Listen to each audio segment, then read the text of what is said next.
Chaloka na kusali. Sali moja nice. Yaani kama ni boti. Sawa, sawa. Sameana. Ingilio na moja. Kisa na kwa familia. Alisema mimi kama nini? Hiyo ni moja gani imeweza kuwa na uwezo wa ufadhili wa kweli. Naanza kusema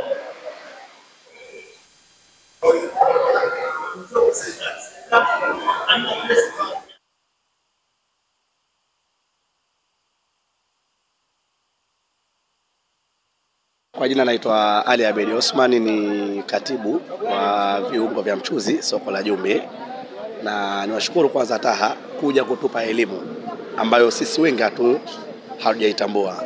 Tumejifunza siku 3 na aina tofauti ya masomo. Kwanza tumejifunza jinsi ya kutunza biashara zetu, kuwekeza au kuendeleza, na pamoja jinsi ya kupata mikopo. Unajua si rahisi kupata mikopo hii ya serikali kwa kusema uende tu ukachukue bila kupata ile elimu. Kwa hiyo tumekuja kuelimishwa. Kwanza kabla hatujakopa, sisi wenyewe tunaweza kuilinda biashara yetu ili tuingie kwenye hiyo mikopo. Kwa hiyo ni wasihi tu wafanya biashara wa soko la Jumbe kuwa wawe tayari kupokea mafunzo kwa taasisi yoyote ile. Kwanza naipongeza hii TAHA imejitolea kuja wenyewe hapa, ilikuwa tunawafuata. Kwa hiyo mazali wao wamekuja na wananchi wote wa soko la Jumbe, wafanya biashara wote wamehudhuria. Ndani ya siku 3 ongezeko limekuwa kubwa zaidi, na tunawaomba tena wasisite kuja hapa, waje kila siku, yani kila wakati ziara ya kuja huku wao waje. Sisi tunawakaribisha hapa na nyumbani kwao. Tupo sokoni ambapo matunda yote, mazao yote yanapatikana hapa sokoni. Kwa hiyo tunawasihi bwana waje, wasituangushe. Kwanza tunashukuru Mheshimiwa Rais kwa kutujengea soko. Maisha ya zamani ya biashara ilikuwa hayana mpango maalum.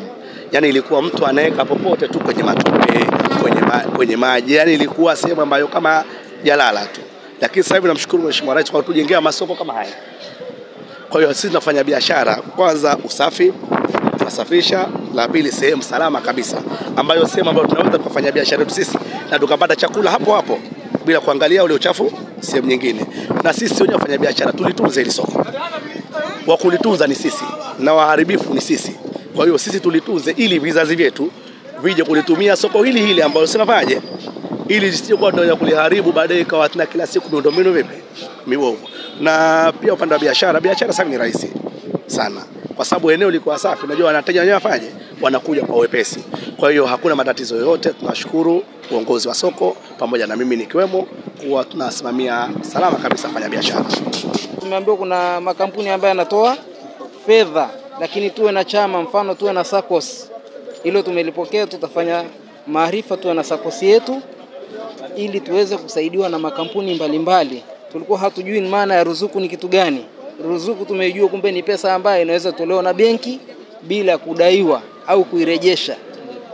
Au makampuni mengine yanaweza kutoa ruzuku, lakini kwanza wewe mwenyewe biashara yako au unastahili kupata ile ruzuku. Kwa hivyo tumepata hiyo elimu na tumemaliza mafunzo leo. Itakuwa ni chachu sisi wenyewe kuhamasishana na kuhamasisha wengine ambao hawakuwepo kwenye semina hiyo ili kuweza kuunda SACCOS yetu sisi wenyewe kama wafanyabiashara wa soko la Jumbe. Naitwa Edward Rogoshola, ni mkufunzi na mwezeshaji wa masomo ya maendeleo ya biashara kwa jina la kisasa, kwa jina la Kiingereza tunasema Business Development Service. Tumekuwa muda wa siku 3 katika jumuiya ya wafanyabiashara, jumuiya ya wajasiriamali soko la Jumbe mjini Zanzibar hapa kwa siku 3 kwa habari ya uwezeshaji wa upatikanaji wa mitaji na fedha kwa ajili ya kuendesha biashara zao. Kwa lugha ya Kimombo tunasema access to finance. Na hiyo access to finance, upatikanaji wa fedha kwa ajili ya mitaji na biashara yao imekuwa ni taji lao kubwa ndani ya siku 3 baada ya wao kuainisha malengo yao yalikuwa ni nini, matarajio yao yalikuwa ni nini. Wameainisha matarajio yao kwamba wengi wanahitaji mitaji lakini wanakosa vyanzo sahihi vya mitaji. Wengine wanataka kuchukua mitaji ilikuwa ni vigumu kwa sababu walienda kwenye taasisi ambazo au kwenye vigezo ambavyo ni vigumu, lakini mwisho wa siku na ambao walifikia tena biashara yao kuyumba kwa sababu upatikanaji wa hiyo mitaji iliwafanya waingie katika mazingira magumu ya kurejesha kulingana na riba kubwa.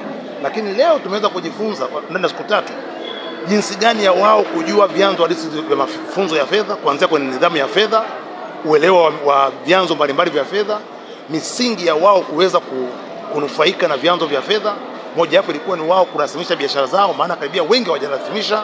Lakini baada ya hapo tumejifunza jinsi ya kutengeneza mpango biashara pamoja na uwezo wa kuchukua takwimu za kifedha na kuwa na kumbukumbu za kifedha. Tumejifunza masuala ya utengaji wa dhamana na matumizi ya dhamana ili kuondoa athari mbalimbali, risk management kwenye mitaji pamoja na usimamizi wa biashara zao kwa ujumla. Mwito kwa umekuwa ni mkubwa, watu wamependa mafunzo, watu wameelewa, na kikubwa kabisa ambacho nasema ni mafanikio ya hii semina ni wao kuona kwamba akisimama peke yake hawezi kufika, bali wakiwa kama kundi wanafika. Azimio lao la kuanzisha SACCOS, hilo limekuwa ni hamasa kubwa na viongozi wamekubali kwanza kulichukulia hatua. Washirika karibia zaidi ya 400 wamesaini form ya kukubali kushiriki kwenye uanzishaji wa hiyo SACCOS, na wakatoa kiapo kwamba kuanzia sasa hawataruhusu mtu mwingine kujiunga na Juasoju mpaka la SACCOS litakuwa limekamilika. Ni jambo la kumshukuru sana Mungu, maana ni hatua kubwa sana. Sasa SACCOS ina manufaa mengi sana. SACCOS ina wigo mpana. SACCOS ni sauti ya umma. SACCOS ni uwezo wa wao kukuza kipaji chao cha pesa.